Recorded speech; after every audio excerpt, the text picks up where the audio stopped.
नमस्कार दोस्तों, आज की इस वीडियो में मैं आपको एक अपकमिंग आईपीओ के बारे में बताने जा रहा हूं। वीडियो को शुरू करने से पहले मैं आपको बताना चाहता हूं, अब आप मेरे साथ जुड़ सकते हैं टेलीग्राम ऐप के through.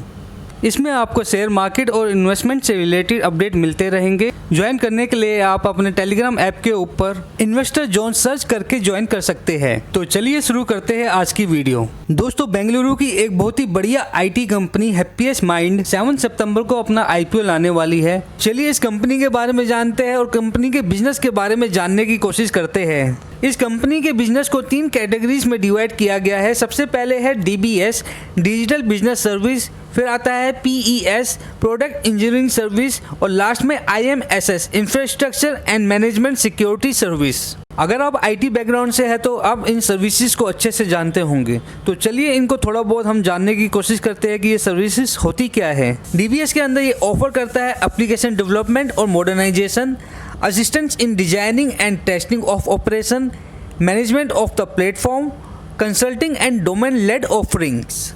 Second service PES, product engineering service.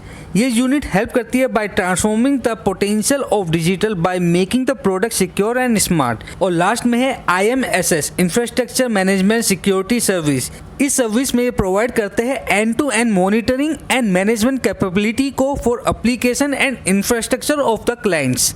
Client के इंफ्रास्ट्रक्चर और एप्लीकेशन को मॉनिटर और मैनेज करने का काम भी ये इस सर्विस में करते हैं। मुझे लगता है दोस्तों आप इस कंपनी के बिजनेस को थोड़ा बहुत तो समझ पाए होंगे। चलिए कुछ और भी बातें इस कंपनी के बारे में जानने की कोशिश करते हैं। हैप्पीएस्ट माइंड के 148 एक्टिव कस्टमर 30 जून 2020 तक थे। हैप्पीएस्ट माइंड कंपनी की ग्लोबल प्रेजेंस भी है। इनके offices US, UK, Australia, Canada और मिडिल ईस्ट में भी है। Happiest mind retail, edutech, industrial, BFSI, hitech, engineering, R and D, manufacturing, travel, media and entertainment सेक्टरों में अपनी सर्विस प्रोवाइड करती है। और लास्ट में जानते हैं कि इन फिजिकल 2020 96.9% जो कंपनी का रेवेन्यू आया है वो डिजिटल सर्विसेज से आया है, जो कि भारतीय आईटी कंपनियों में से सबसे अधिक है। चलिए अब जानते हैं कंपनी ने लास्ट 3 सालों में कैसे परफॉर्म किया है। जैसे कि आप स्क्रीन पे देख सकते हैं, जो कंपनी का रेवेन्यू था 2018 में वो था 489.1 करोड़। 2019 में ये बढ़ के 601.8 करोड़ हुआ। ऑलमोस्ट 23% की जंप इसमें आप देख सकते हैं। और 2020 में ये 714.2 करोड़ हुआ। काफ़ी डिसेंट ग्रोथ आप इसके रेवेन्यू में देख सकते हैं। अब आते हैं एक्सपेंसेस में। 2018 में 512 करोड़ इनके एक्सपेंसेस थे, जो कि 2019 में 576 करोड़ हुए और 2020 में 629.4 करोड़ कंपनी के एक्सपेंसेस थे। अब आते हैं नेट इनकम पे। 2018 में जो इनकी नेट इनकम थी नेगेटिव में 25.2 करोड़ थी, जो कि 2019 में 17.4 करोड़ हुई। ऑलमोस्ट 170% का जंप हुआ 2018 के मुकाबले। और 2020 में ये 60.5 करोड़ हुई। ऑलमोस्ट 135% का जंप 2020 में भी देखने को मिला। कंपनी की जो फाइनेंशियल है काफ़ी अच्छे है लास्ट 3 ईयर में, और कंपनी से आगे भी उम्मीद की जा रही है कि काफ़ी अच्छा परफॉर्म ये आने वाले टाइम में करने वाली है। और इसका क्या कारण है, चलिए जानते हैं। जो इस कंपनी की मेन यूएसपी है वो है अशोक शुक्ला जी। जी हाँ, अशोक शुक्ला जी काफ़ी जाना माना नाम है टेक इंडस्ट्री में, आईटी इंडस्ट्री में। ये विप्रो कंपनी के प्रेसिडेंट रह चुके हैं काफ़ी लंबे समय तक। और माइंडट्री जो कि काफ़ी अच्छी आईटी कंपनी है, उसके ये को फाउंडर रह चुके हैं। और दूसरी जो अच्छी बात है इस कंपनी में, private equity investor JP Morgan second largest share holder है इस कंपनी में। और जैसे कि आप स्क्रीन पे देख सकते हैं, जो मेजर शेयर होल्डिंग है वो है अशोक शुक्ला जी के पास 48.83, फिर है सीएमडीबी के पास 19.43।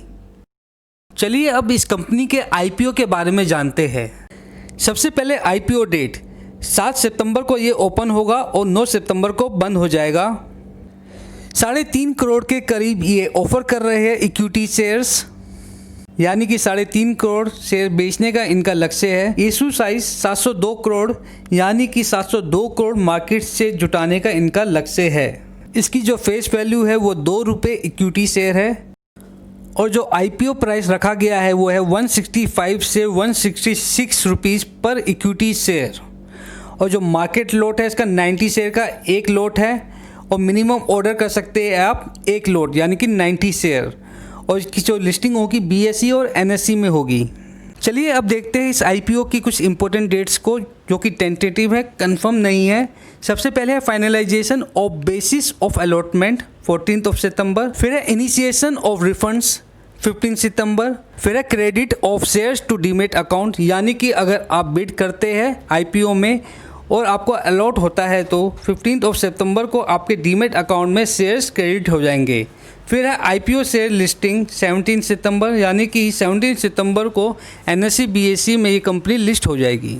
और अब जानते हैं IPO lot size and price for retailer, यानी कि आप और मैं जैसे इस IPO में मिनिमम 1 लॉट की बिड कर सकते हैं और मैक्सिमम 13 लॉट की बिड हम कर सकते हैं, यानी मिनिमम 14,940 से लेके 1,94,220 तक हम इसमें इन्वेस्ट कर सकते हैं।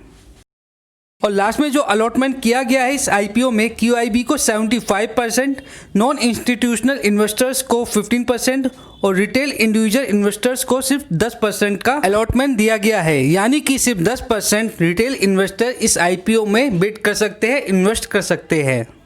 दोस्तों, अगर आप इस अपकमिंग IPO में इन्वेस्ट करना चाहते हैं तो पहले आप खुद से इस कंपनी की रिसर्च कीजिए और फिर इन्वेस्ट कीजिए। दोस्तों, आप अपने डीमेट अकाउंट के थ्रू इस IPO में इन्वेस्ट कर सकते हैं, इस IPO में बिड कर सकते हैं। अगर आपका डीमेट अकाउंट नहीं है तो आप डिस्क्रिप्शन बॉक्स में जाके अकाउंट ओपनिंग लिंक पे क्लिक करके अपना जीरोधा में अकाउंट खुलवा सकते हैं। दोस्तों, आज की वीडियो में इतना ही। आशा करता हूँ आपको मेरी ये वीडियो पसंद आई होगी।